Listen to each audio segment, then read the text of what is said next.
Pemirsa, dipicu saling ejek dua kelompok remaja terlibat tawuran di Johar Baru, Jakarta Pusat. Tawuran terjadi 2 hari berturut-turut membuat warga resah.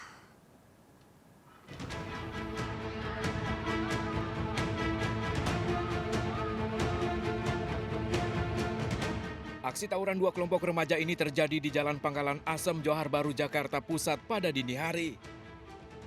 Menggunakan kayu, batu, bahkan menenteng senjata tajam, kedua kelompok saling serang hingga ke tengah jalan. Tawuran ini sempat membuat warga pengguna jalan tak berani melintas. Diduga aksi tawuran yang terjadi dalam 2 hari terakhir ini dipicu dari aksi saling ejek. Warga mengaku resah dengan aksi tawuran yang telah terjadi 2 hari berturut-turut ini. Ada tawuran di sini, Bu? Iya. Jam berapa, Bu? Jam 1 sampai jam 3 lah. Selesai sama 4 lah. Emang di sini sering tawuran atau gimana sih, Bu? Baru aja. Udah berapa kali, Bu, sini? Baru 2 kali. Warga berharap polisi bisa segera melakukan patroli dan melakukan penjagaan di sekitar lokasi yang rawan aksi tawuran. Dari Jakarta, Sofyan Firdaus melaporkan. Pertandingan sepak bola antar kampung di Sukabumi, Jawa Barat berakhir ricuh. Ironis, kericuhan berujung penyerangan ke permukiman warga. Polisi terpaksa melepas tembakan peringatan untuk membubarkan massa yang bentrok.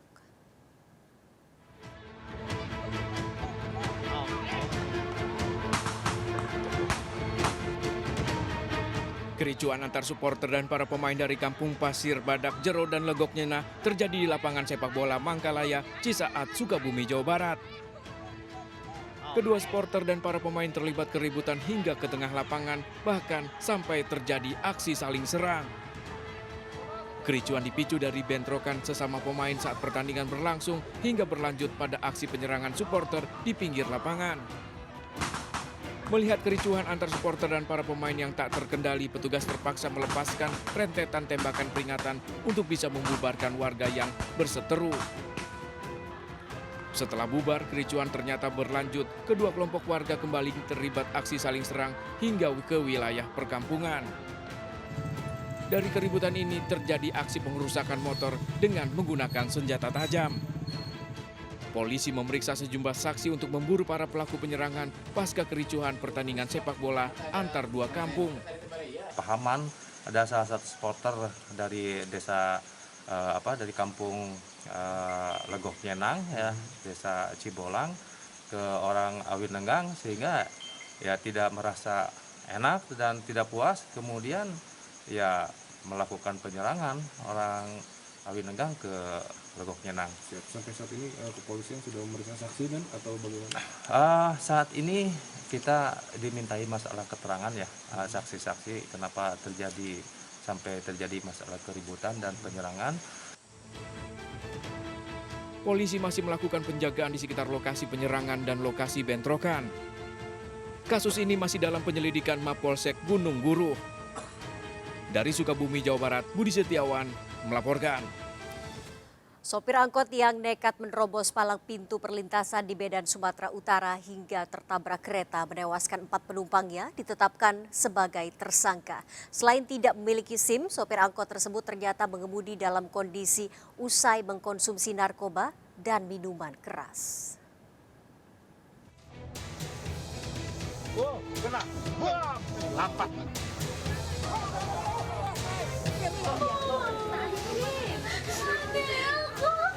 Isak tangis keluarga terjadi saat jenazah Asma Nur dan anaknya yang berusia 10 tahun disemayamkan di rumah duka di Jalan Karya, Medan Barat.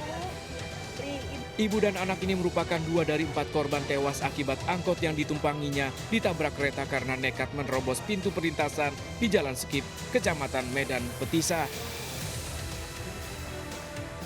Sedianya korban Asma menumpang angkot saat akan pulang ke rumah usai melayat kerabatnya di Kuta Cane, Aceh. Dari Kota Cane baru pulang Tukam, mau pulang ke Medan. Nah, sampai di stasiun pindah motor 123. Dan itulah dia dapat kecelakaan itu. Kalau kita nggak ada, malah kita didada-dadai sama mereka waktu dia pergi itu. Jasad ibu dan anak ini dimakamkan di TPU Muslim Jalan Veteran, Labuan Deli. Sementara itu usai diperiksa polisi, Karto Manalu, supir angkot yang sempat menjadi sasaran amuk massa, ditetapkan sebagai tersangka. Selain tidak memiliki surat izin mengemudi, hasil tes urin supir angkot ini positif mengkonsumsi sabu. Tersangka juga sempat minum tuak di pangkalan angkot. Dari hasil pengecekan tes urin, yang bersangkutan positif metamfetamin atau sabu-sabu. 4 hari sebelum kejadian, yang bersangkutan juga mengakui menggunakan narkoba jenis sabu-sabu. Kemudian yang bersangkutan juga mengakui pada saat bekerja atau di pangkalan angkot, tempat berkumpul dengan supir-supir angkot yang lain atau sebelum berangkat, itu yang bersangkutan mengkonsumsi minuman beralkohol atau minum tuak. Tersangka Karto mengaku sudah 3 tahun mengkonsumsi narkoba. Kamu pakai sabu-sabu udah berapa tahun? 3 tahun, Pak. Sekali nggak ada SIM lah komandan ya. Terus kamu minum tuaknya di mana? Kayu putih, Pak. Sadar nggak waktu itu? Sadar? Sadar, Pak. Kenapa kau terobos? Saya melihat ke kanan aja, ke kiri nggak menengok gitu, Pak. Selain 4 korban tewas, akibat tabrakan 6 penumpang angkot lainnya luka parah. Tersangka yang ditahan di Mapolrestabes Medan terancam 12 tahun penjara. Dari Medan, Sumatera Utara, Adi Palapa Harahap melaporkan. Sebuah sepeda motor tiba-tiba terbakar setelah sempat mogok di tengah jalan. Kebakaran terjadi akibat adanya percikan api yang menyambar selang bensin. Bersama warga, Rahul berupaya memadamkan api yang membakar sepeda motornya saat akan pulang ke rumahnya di Kelurahan Sitamiang, Padang Sidempuan, Sumatera Utara. Namun berkali-kali disiram air, api justru membesar. Sebelum terbakar, motor yang dikendarai korban bersama temannya sempat mogok di tengah jalan. Rahul yang merupakan montir hendak memperbaiki sendiri motornya. Namun saat mencoba dinyalakan, ada percikan api yang menyambar selang BBM yang masih terbuka hingga membakar sepeda motor.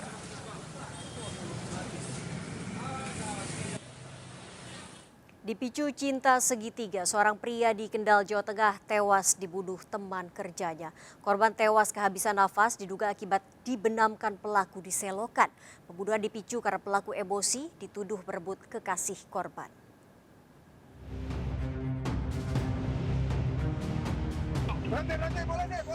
Seorang mayat laki-laki. Sesosok jasad pria ditemukan warga akhir pekan lalu mengambang di saluran air di Jalan Raya, Kota Kendal, Jawa Tengah. Polisi langsung melakukan olah TKP dan mengidentifikasi korban. Dari jasad korban ditemukan sejumlah luka lebam dan luka di sekitar leher.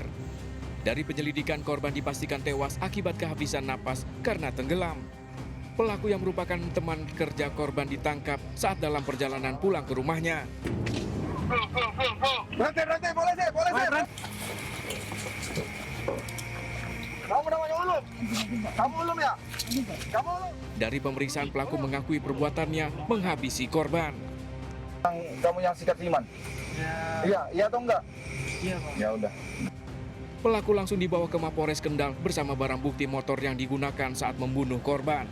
Hasil pemeriksaan, pelaku berinisial MU mengaku membunuh lantaran dendam dan emosi kerap dituduh korban merebut pacarnya. Sebelum terjadi aksi pembunuhan, pelaku dan korban sempat terlibat perkelahian di alun-alun Kota Kendal. Korban itu terbunuh. Korban pas malam itu marah-marah lewat telepon. Terus kamu emosi berarti? Sementara dari penyelidikan, polisi menyebut motif pelaku membunuh karena masalah asmara, karena cemburu terlibat cinta segitiga antara pelaku, korban, dan pacar korban. Alhamdulillahnya yaitu asmara, kecemburuan, namun dikarenakan ya orang ketiga itu wanita yang dimaksud itu belum kami periksa dan akan sudah kami periksa dan dalami bagaimana motif realnya, yang pasti ada cinta segitiga. Pelaku bakal dijerat pasal pembunuhan dengan ancaman hukuman 15 tahun penjara. Dari Kendal, Jawa Tengah, Edi Prayitno melaporkan.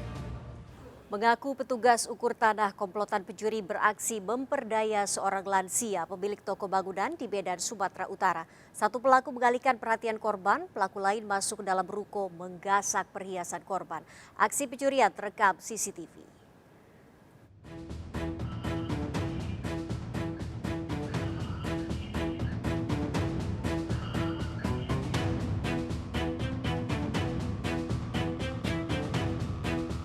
Kamera CCTV di ruko ini merekam aksi dua pelaku komplotan pencuri beraksi dengan modus pura-pura sebagai petugas pengukur tanah. Satu pelaku berupaya mengalihkan perhatian korban sementara rekannya masuk ke dalam ruko. Dari aksi ini, satu pelaku masuk ke lantai 2 menggasak sejumlah perhiasan milik korban dan langsung kabur tanpa dicurigai. Korban mengaku kejadian pencurian dengan modus ini baru pertama kali terjadi. Di kamar. Yang diambil apa aja? Ambil anak punya lantai 1 sama gelang gitu ada nggak apa-apa. Oh. Kawannya di apa meter seperti abang tengok meternya di sini dia di belakang masuk. Kan dua orang aja. Tapi orang pakai topi. Jadi masuk kamar, masuk apa kamar? Oh saya makan obat, COVID itu turun dia terus. Dari aksi pencurian ini, korban telah membuat laporan ke polisi dan berharap polisi bisa segera menangkap pelaku yang terekam jelas di kamera CCTV. Dari Medan, Sumatera Utara, Ahmad Ridwan Nasution melaporkan. Berniat menjual motor sport di media sosial, seorang pria di Bekasi, Jawa Barat menjadi korban penipuan. Berdalih melakukan tes drive, pelaku justru membawa kabur motor korban.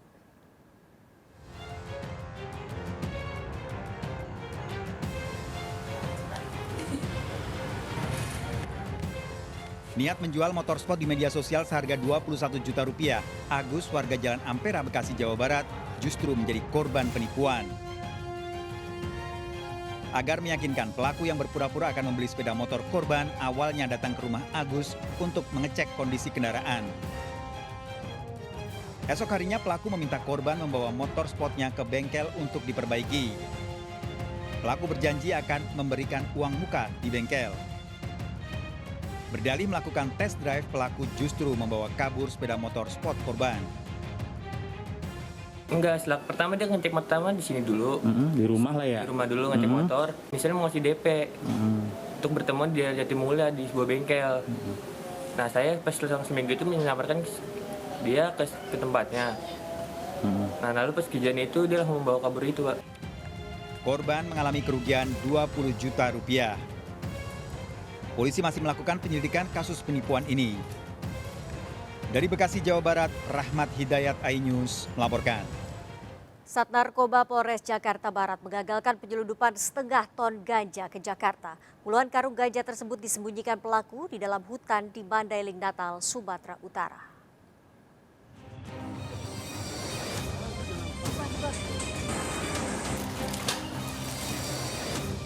Puluhan karung berisi 255 kg ganja ditemukan Sat Narkoba Polres Metro Jakarta Barat disembunyikan di dalam hutan di Mandailing, Natal, Sumatera Utara.